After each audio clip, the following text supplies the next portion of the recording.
Apa itu perusahaan dagang? Perusahaan dagang adalah bisnis yang kerjanya cuma beli barang dari pemasok, supplier, lalu dijual lagi ke pelanggan, tanpa diolah. Contohnya kayak minimarket, toko pakaian, atau distributor alat tulis. Akun-akun yang harus diketahui. Perusahaan dagang punya beberapa istilah khusus dalam akuntansi. Ini dia, persediaan barang dagang, stok barang yang siap dijual. Pembelian, catatan saat beli barang buat dijual. Penjualan, catatan barang yang udah terjual. Retur, barang yang dikembalikan, bisa dari kita ke supplier atau dari pelanggan ke kita. Potongan, diskon yang kita dapat atau kasih waktu transaksi. HPP, harga pokok penjualan. Biaya yang kita keluarkan buat dapatkan barang yang terjual. Cara catat transaksi di perusahaan dagang. Ada dua cara utama. 1. Sistem perpetual. Persediaan selalu diupdate setiap kali ada transaksi. Jadi kita tahu stok barang secara real time. 2. Sistem periodik. Stok cuma dihitung pas akhir periode, misalnya akhir bulan. Selama transaksi, stok nggak diupdate. Langkah-langkah akuntansi perusahaan dagang. 1. Catat transaksi. Misalnya, kita beli barang, jual barang, atau terima pengembalian.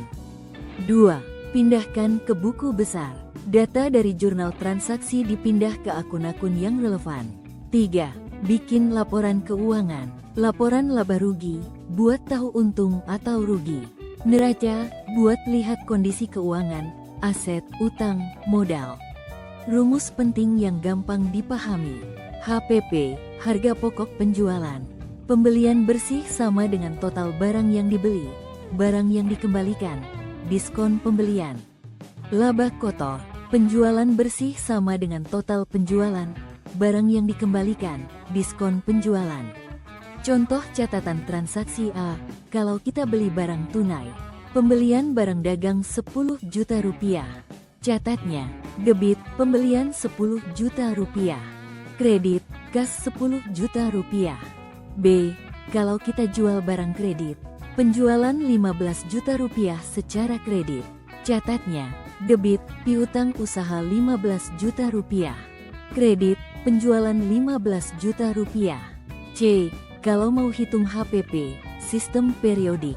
Misal, barang yang terjual butuh modal 8 juta rupiah. Catatnya, debit, HPP 8 juta rupiah. Kredit, persediaan 8 juta rupiah. Laporan keuangan yang dihasilkan. 1. Laporan laba rugi. Di sini kita bisa lihat total penjualan, HPP, dan untung, rugi bersih. 2. Neraca. Neraca menunjukkan semua aset, barang, stok, uang, utang, dan modal yang kita punya.